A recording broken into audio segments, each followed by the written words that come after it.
The U.S. government deploys an elite military disaster response team following the social crisis in Haiti. In Venezuela, recovery work in the town of Las Tejerías 7 days after the deadly landslides continues at pace to fully restore basic services.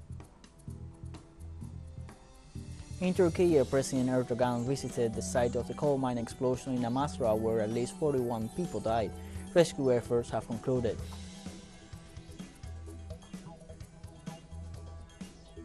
Hello, welcome to From the South. I'm Luis Alberto Matos from the teleSUR studios in Havana, Cuba.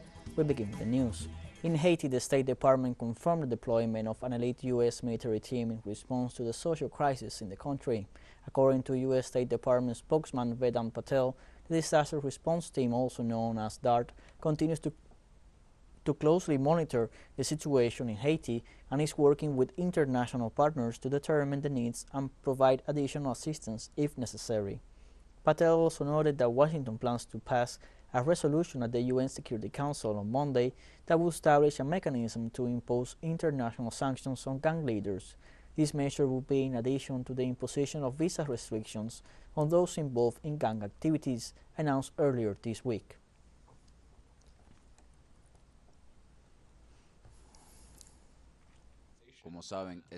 As you know, Undersecretary Nichols just returned from leading an interagency delegation to Haiti, where he met with Prime Minister Henry and private sector leaders as well as broader civil society groups to further discuss how the United States government can continue to provide not only various forms of assistance, but also to promote bringing to justice those responsible for some of the criminal acts that we are witnessing.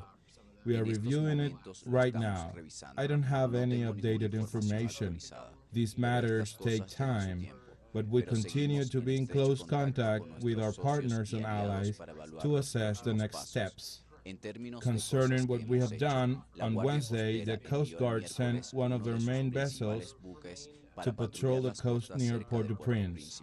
As you have surely noted, there is an USA DART team in Haiti that is also working closely through the CDCs and the USAID with the Haitian Ministry of Health on the cholera outbreak. Director of the United Nations World Food Program in Haiti recalled the seriousness and extent of food insecurity in that Caribbean nation in the middle of the growing social crisis affecting the country. According to the most recent report published by the World Food Program, some 4.7 million Haitians, about half of the population, suffer from acute food insecurity. Out of that total, 200,000 are in the catastrophe phase of level 5 in the food security classification, that is the maximum level of alert, and 1.8 million in phase 4, which translates into an emergency situation. This is the first time that people in Haiti have been at the highest stage of food crisis, a situation that Power believes could get worse every year in that country. The Haitian people have gone through a gauntlet this year. First of all, with gang violence, with increasing food prices and inflation, and over the past 4 weeks, a lockdown that's brought the country to a standstill. Schools are closed, hospitals are closed, and farmers are having trouble bringing their goods to the market. This is aggravating a very fragile food security situation.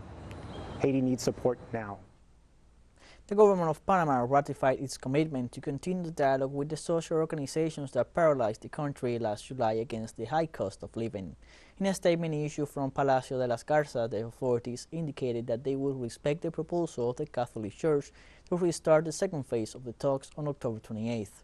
The statement also expresses that they should comply with the installation of the so-called single table of dialogue to generate proposals that contribute to improve the social conditions of the country. In a collective statement, the union and community groups said that they will continue the struggle for the rights of the working people.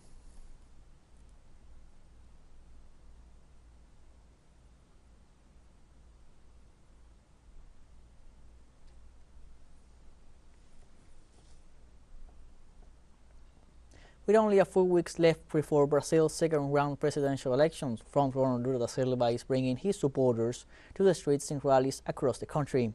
From Recife, our correspondent Brian Meir has more.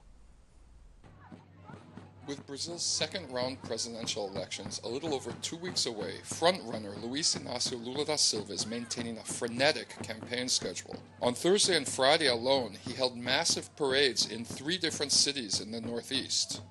Lula is the candidate who best represents the interests of the working class in the nation.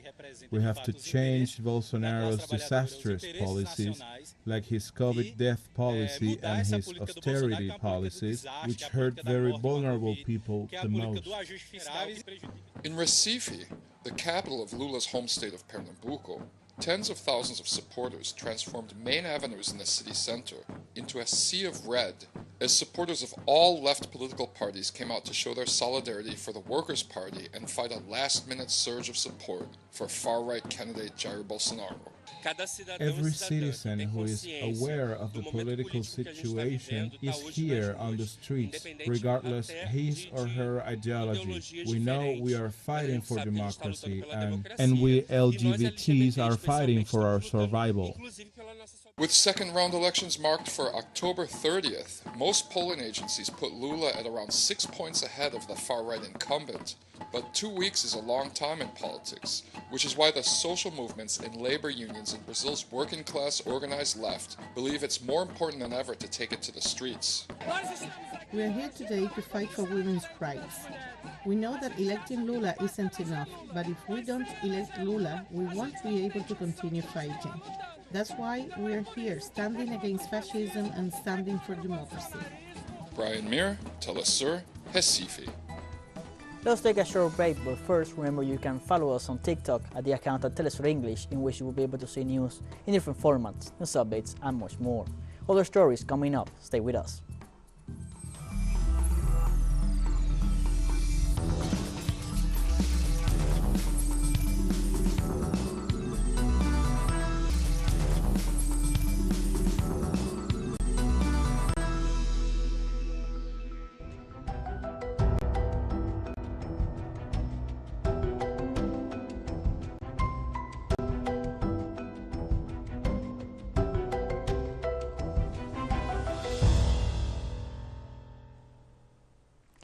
Welcome back to From the South.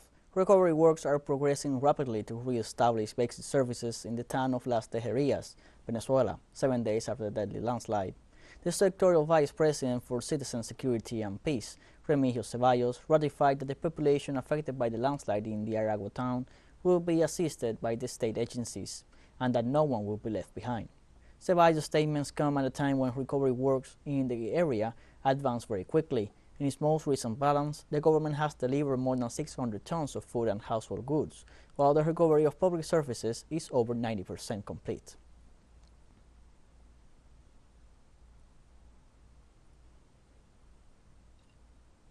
In Nicaragua, authorities released a preliminary report on the estimated damage caused by Tropical Storm Julia.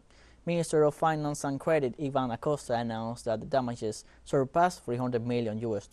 Acosta pointed out that the damage was centered on the country's infrastructure, energy, road, transport, land, and telecommunications. In the meantime, the productive sector continues with its work to gather a report on preliminary estimates of the damage to agriculture, livestock, fishing, and tourism.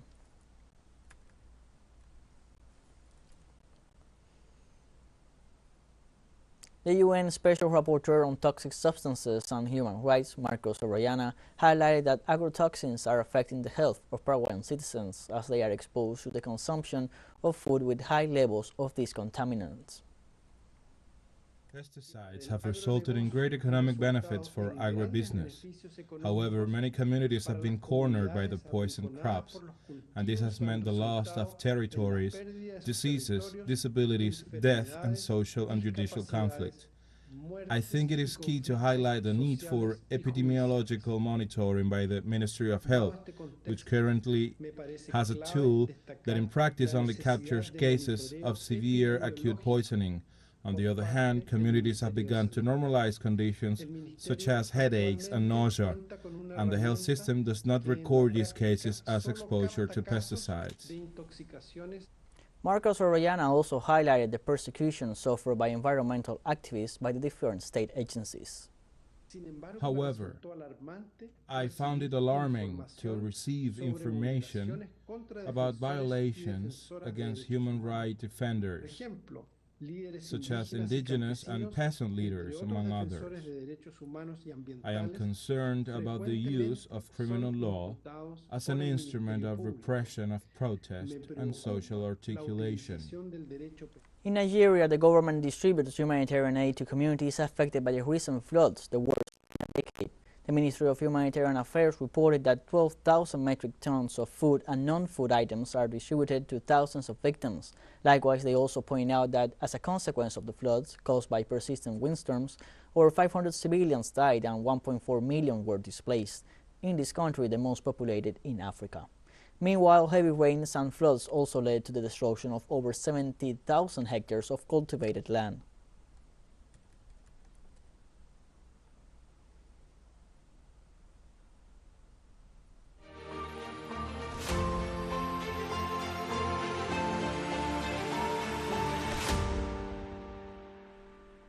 Russian Defense Ministry spokesman Major General Igor Konashenkov said Saturday that the Russian military thwarted Ukrainian attempts to advance in the Kherson region.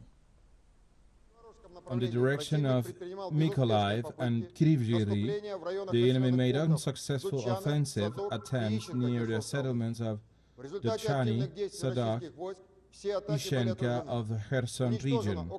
As a result of the active actions of the Russian troops, the attacks were repelled. About 120 Ukrainian servicemen, 17 armored fighting vehicles and 8 automobiles were destroyed. In addition, Russian artillery destroyed 5 crossings over the Inhulet River, which were set up by the armed forces of Ukraine. Konashenkov also said that Russian troops blocked Ukrainian attempts to make inroads into Russian defenses near Liman in the eastern Lugansk region.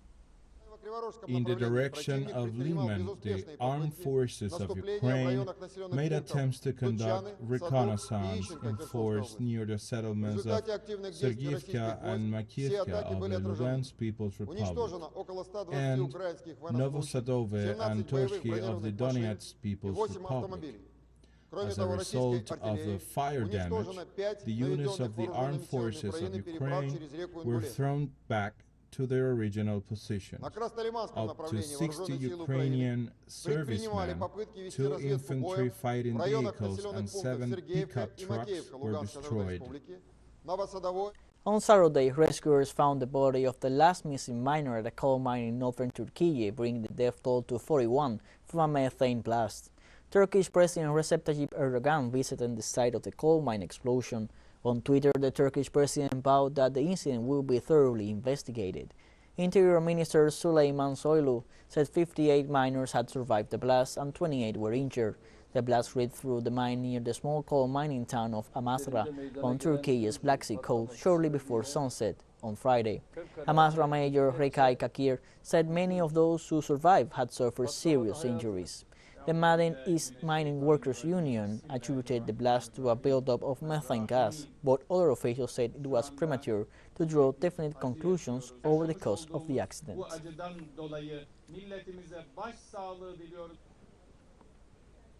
Kazakh President Kassym-Jomart Tokayev received his Turkmen counterpart Serdar Berdimuhamedov at the presidential palace in Ak-Orda. The meeting is Berdimuhamedov's first official state visit following the Commonwealth of Independent States Summit and the meeting of heads of state of Russia and Central Asia. The head of states agreed to strengthen bilateral relations. They also recalled the 30th anniversary of diplomatic relations between the two countries and the need to maintain an active and trusting political dialogue at a high level.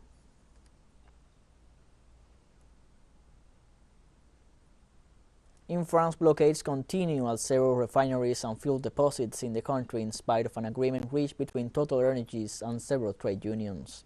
The Secretary-General of the General Labour Confederation, known as CGT, and leader of the strike, has justified his rejection of the agreement reached because the proposed wage increase is far from their demands for a general increase of 10%. The agreement would only increase by 5%, so the General Workers' Assemblies have decided to continue with the strikes in the refineries of Total Energies, resulting in 29.1% of all gas stations in the country being without fuel.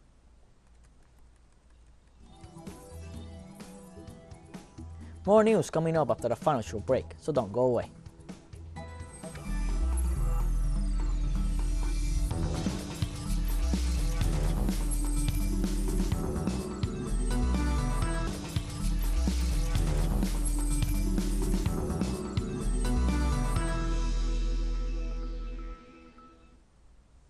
Welcome back from the South. The United Nations Food and Agriculture Organization warns of increasing hunger in the world at present. According to FAO official data, currently more than 3 billion people cannot afford a healthy diet. The UN organization also warned that every 4 seconds a person dies of hunger on the planet, a situation that, according to the organization's authorities, has worsened due to the COVID-19 pandemic. Climate change and the international crisis. Meanwhile, regarding the food agreement reached in July by the United Nations, Russia, Ukraine and Turkey to supply grains and fertilizers to international markets, FAO recalled that it expires in November and insisted on the need to renew it, since failure to do so could lead to 13 to 20 million more hungry people in a year.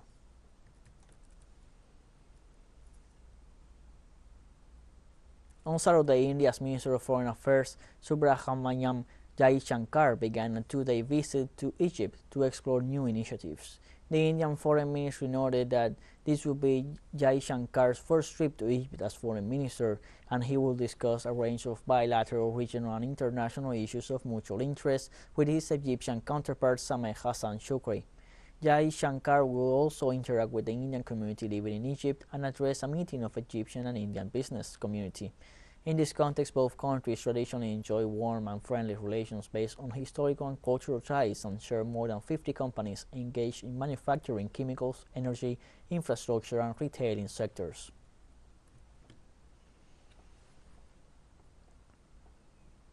A district court in Islamabad on Saturday extended the physical remand of Pakistani Senator Azam Khan Swati for 1 day in a case related to a controversial tweet. The Federal Investigation Agency sought an 8-day extension in the remand of Swati, which the court refused. Swati said Thursday he was arrested, stripped and tortured for tweeting about the country's army chief. Azam Khan Swati, a senior member of former Prime Minister Imran Khan's party, was taken into custody in the early hours of Thursday morning. The FIA accuses him of a mischievous act of subversion to create a rift in the armed forces and to harm the state of Pakistan. Swati is the third senior leader of Khan's Tehreek-e-Insaf party to be arrested by the FIA.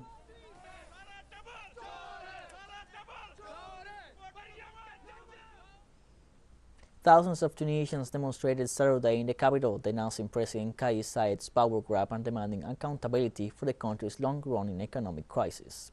Saied seized power in July last year and then pushed through a constitution enshrining his one-man rule in what critics have called a return to autocracy. The march was organized by the National Salvation Front, a coalition of opposition parties including Islamic-inspired Ennahda, which had dominated Tunisia's parliament before its dissolution by Saied. Ali Lahrajed, a former Tunisian prime minister and senior Ennahda official, said the protest was an expression of anger over the situation of Kais Saied.